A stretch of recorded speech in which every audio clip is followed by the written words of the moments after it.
मुस्लिम OBC इन लोगों का जो फंड्स है वो महाराष्ट्र सरकार और जगह ट्रांसफ़र कर रही है। इसका विरोध करना हमारा काम होता है। इसलिए हमने आज के प्रेस में ये निश्चय किया है कि ये जो महाराष्ट्र के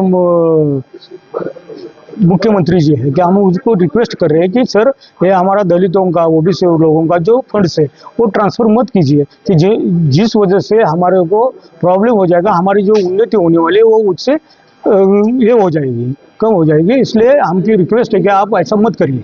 आने वाले टीएमसी आगामी चुनाव जिस तरह से है उसको लेकर के किस तरह से आपकी भूमिका रहेगी, क्या कैंडिडेट हो रहे हैं? हम हमारे जो बम्बई प्रदेश के अध्यक्ष हैं उनके साथ हम बातचीत करके हमारा सब कार्यकर्ताओं का एक गट्टा हम ये करेंगे कि हमारे उपनगर में कितने अपने कार्यकर्ता कितने जगह हम चुनाव लड़ सकते हैं और कितनी जगह हम यश प्राप्त कर सकते हैं, ये देखने के लिए हम रुके। अभी 1-2-3 दिन में हम एक पार्टी का एक बैठक लेंगे, उसमें हम डिस्कशन करके हमारे जो राष्ट्रीय उपाध्यक्ष जी है उनको हम सब बात बता के हम पूरे मुंबई के चुनाव में हम कितने सीट लड़ सकते हैं इसका जायजा लेंगे। एक मुद्दा रहेगा कि जो जीवन आवश्यक लोगों को है, जो लोगों को चाहिए, जो महापालिका और उनके जो ये उसमें से उनको मिलना चाहिए। समझो घर पट्टी का मुद्दा होगा, पानी पट्टी का मुद्दा होगा, यानी और झोपड़पट्टी का जो मुद्दा होगा, वो सब मुद्दे हम इकट्ठा करके वो ये करके हम चुनाव में सामने जाएंगे। जिस तरह से आज की प्रेस कॉन्फ्रेंस हुई, जनशक्ति पार्टी महाराष्ट्र में जिस तरह से अपने कदम को फैला रही है उसको लेकर के क्या तैयारियां चल रही है, माइनॉरिटीज के खास कर आप किस तरह से करने की मदद करेंगे और अल्पसंख्यक को लेकर किस तरह से काम करेंगे, इस बारे में कुछ बताइए। देखिए, ऐसा है कि हमारी पार्टी का जो बेस है लोक जनशक्ति पार्टी का, वो इसी बेसिस पे था समाज के जितने भी गरीब तबके के लोग हैं सबको एकत्रित किया जाए। और हमने हमेशा गरीबों की लड़ाई लड़ी है। हमारी नज़र में सिर्फ 2 ही जातियां हैं, या औरत या मर्द, और हमारी नज़र में 2 ही धर्म है, या अमीर या गरीब।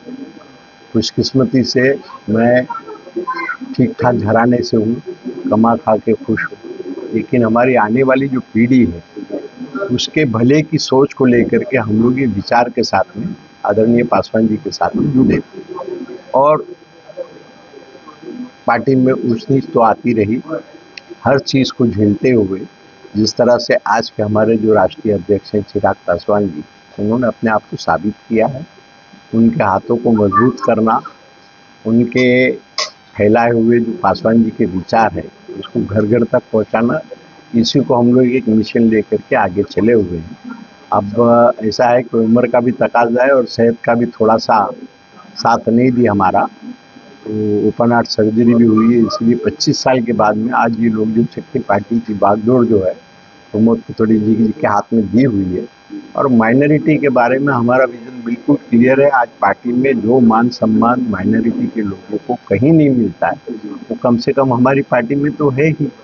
और ये बिल्कुल एक ओपन फैक्ट है कि पिछले 11 साल में एनडीए से अगर कोई माइनॉरिटी का सांसद रहा है तो हमारी पार्टी से ही रहा है। बीजेपी ने टिकट दिया नहीं और हमने दिए थे। महबूब अली कैसर जो है हमारे 2 टर्म के एमपी रहे हैं, लेकिन पार्टी टूटने के बाद में मुसलमानों की तरफ से हम लोगों का तजुर्बा जो है वो बहुत तल्ख रहा है। लेकिन ठीक है, कौम है, उसके लिए हम लोग आधी रात को भी खड़े हैं। वक्फ बोर्ड के बिल के लिए भी हमने उसको जो है जेपीसी में भेजने का काम किया है। और जब जब माइनॉरिटी को कहीं भी कोई भी तकलीफ वाला मसला रहेगा उसके लिए लोक जनशक्ति पार्टी बिल्कुल खड़ी रहेगी। और सिर्फ दलित ही नहीं, समाज के जितने भी गरीब इंसान हैं, हर किसी की आवाज़ को बुलंद करने के लिए हमारे पास एक मजबूत आवाज़ है जिसको पार्लियामेंट में सुना जाता है। और यही चीज़ को आगे बढ़ाने के लिए हम लोग पार्टी में दिन रात मेहनत करते हैं। अब रही बात इलेक्शन की, तो इतने वर्षों में हम लोगों ने इलेक्शन लड़ा नहीं, क्योंकि यहाँ के हालात जो है उससे हम लोग वाकिफ थे। दीवार से सर टकरा करके आदमी अपना शरीर जख्मी करेगा, दीवार को कुछ होना नहीं है, और ज़मीनी हकीकत को हम लोग समझ रहे हैं। लेकिन आज इन हालात में हमारे लिए बहुत वैक्यूम भी है और बहुत ज़्यादा स्कोप भी है। चूँकि मैंने पहले ही बताया कि मेरी उम्र जो है वो अभी ऑलमोस्ट 70 के नज़दीक पहुंच रही है और इतना हौसला भी नहीं है। प्रमोद कुलकर्णी जी हमारे साथ में 30 साल से काम किए हैं और इनमें हौसला भी है और आगे ले जाने की इच्छा भी है। तो इनको पुश करेंगे, इनकी मदद करेंगे। समाज के लोग जहाँ जहाँ तक के पासवान जी का विचार पहुँचा है ना, मैं जानता हूँ कि वो हमारे कर्मठ साथी हैं। हम लोग उसको वोट में कन्वर्ट नहीं कर पाए, ये अलग बात है। आप भी तमाम पत्रकार और जितने भी जो समझदार इंसान है वो जानते हैं कि इलेक्शन क्या चीज़ है और किस तरह से लड़ा जाता है। हम लोग उसमें सक्षम थे नहीं, लेकिन अपने आप को बदलना तो पड़ेगा। अभी समाज बदल रहा है, हालात बदल रहे हैं, सोशल मीडिया आ गया तो चीज़ें थोड़ी सी आसान भी हो गई हैं। उम्मीद करता हूँ हम लोगों की मदद से और हमारे कार्यकर्ताओं के सहयोग से प्रमोद कुलकर्णी जी हमारे इरादों को अंजाम तक के ले जाएंगे। वरना और भी हमेशा माने मोहब्बत के सिवा। ठीक है भाई, और बताइए। जी सर, किस तरह से अब तक के मुंबई महाराष्ट्र में अब तक के कितने लोग आपसे जुड़ चुके हैं, पार्टी मजबूत होने में सक्षम होने में किस तरह से आप महसूस कर रहे हैं कि पार्टी मजबूत हो रही है महाराष्ट्र और मुंबई? आएंगे महाराष्ट्र में, ऐसा ये हो रहा है। अभी शरद पवार गुट से कई लोग अभी जुड़ रहे हैं और भी कोई जो पार्टी है वहाँ से हमारे पास साथ आ रहे हैं। तो हमारे पूर्व जो लोग थे वो भी साथ में जुड़ रहे हैं। हम डिस्कशन करके उनको लेना नहीं लेना बाद में, हमारे जो कार्यकर्ता पहले से काम करें उनको तो पद देना चाहिए। उनको पार्टी में उन्होंने पार्टी बड़ी की है, उनको तो साथ में रहना चाहिए। बाद में आने वाले और नहीं आने वाले उनको भी लेके, सब लोगों को लेके पार्टी को बढ़ाना।